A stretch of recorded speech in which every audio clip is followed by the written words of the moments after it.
అయ్యింది. అనుకున్నది ఒకటి, అయ్యింది ఒకటి. సరే ఓ పక్కన మొన్నే బాలాజీ అంతకుముందేమో ఫస్ట్‌లో పైలా దిలీప్, ఆ తర్వాతన బాలాజీ గోవిందప్ప, కృష్ణమోహన్ రెడ్డి, ధనుంజయ రెడ్డి వీళ్ళకి బెయిల్ ఇచ్చారు. దాన్ని రద్దు చేయమంటే కోర్టు దాని మీదన ఏమి ఇమ్మీడియేట్‌గా రద్దు చేయలేదు. వాదనలు వింటానంది. అది అట్లాగే నడిచిపోతుంది. ఈలోపు మిథున్ రెడ్డికి బెయిల్ ఇచ్చారు. బెయిల్ ఇచ్చేటటువంటి సందర్భంలో అసలు ఏం ఆధారాలు ఉన్నాయి?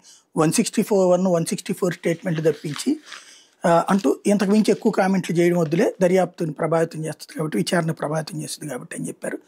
రెగ్యులర్ బెయిల్ ఇచ్చేశారు. ఇప్పుడు 2 పూచికత్తులును ₹2,00,000 క్యాష్‌తో అయిపోయింది అక్కడితో.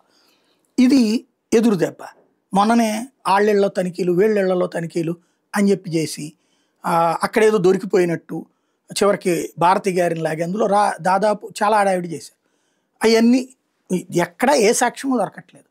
చివరికి మొన్న మిథున్ రెడ్డిని విచారించారు. విచారించినప్పుడు ఆయన 2019 నుంచి 24 మధ్యన అకౌంట్స్ ఇవ్వమన్నారు తన సంస్థకు సంబంధించిన. అవన్నీ కూడా ఇచ్చాడు. దాంట్లో ఎక్కడ అక్రమంగా డబ్బులు వచ్చినట్టు చూపించలేకపోయారు. అది ఉంటే కనుక ఇప్పుడు బెయిల్ రాదు కదా, కోర్టులో సబ్మిట్ చేసేవాళ్ళు కదా ఛార్జ్ షీట్లో. లేదు, అక్కడ కేవలం ఈనాడు జ్యోతిలోనూ ఆర్రజన్ మీడియాలో తప్పించి తేలిపోయింది అనేటటువంటి పచ్చి అబద్ధం అన్నది బెయిల్ ఇచ్చే సందర్భంగా కోర్టు చేసిన వ్యాఖ్యలో తెలిపింది. ఇప్పుడు ఇంకొకటి ఏమి ఎదురు దెబ్బ తగిలింది. సత్యప్రసాద్ అనేటటువంటి వ్యక్తి రాజకేశ్ రెడ్డికి సంబంధించిన మనిషి. అతని ద్వారా ఈ డబ్బులన్నీ కలెక్ట్ చేసి పంచే కార్యక్రమం అతనే చేసేవాడు బ్లాక్ అండ్ వైట్గా అని చెప్పి, అంటే అక్కడ వాళ్ళ టీంలో ఉన్నటువంటి అబ్బాయితో బెదిరించారేమో. ఎందుకంటే బెదిరించకుండా అప్రూవర్గా మారుతానట్టే చెప్తాడు.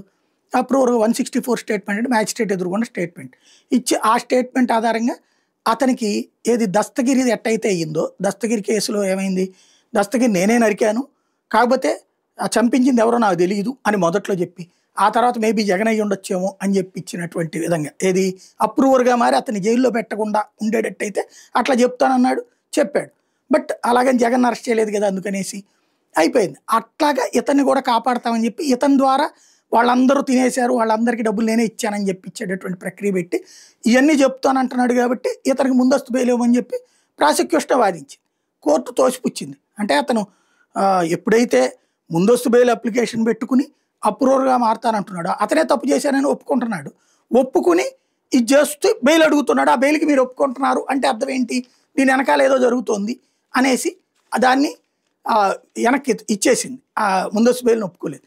ఇప్పుడు అంటే వైసీపీకి వ్యతిరేకంగా లేకపోతే జగన్ బ్యాచీని తొక్కేయడానికి చేసే కుట్రలో భాగంగా సత్యప్రసాద్ని వీళ్ళ మనిషినే వాళ్ళ మీదకి రివర్స్ చేద్దాం అనుకుని, అందుకు అతనికి వీళ్ళు నెత్తిన అండగా నిలిచి ఇప్పుడు చివరికి ఆ సత్యప్రసాద్ని అరెస్ట్ చేసి జైల్లో పెడతారంటే నిన్ను కాపాడతామని చెప్పి అతని చేత స్టేట్మెంట్ ఇప్పించి ఇప్పుడు అతనే జైల్లో వేయడానికి రెడీ అవుతున్నారు ఈ కేసులో నెక్స్ట్ టర్న్ కోసం అనేసి.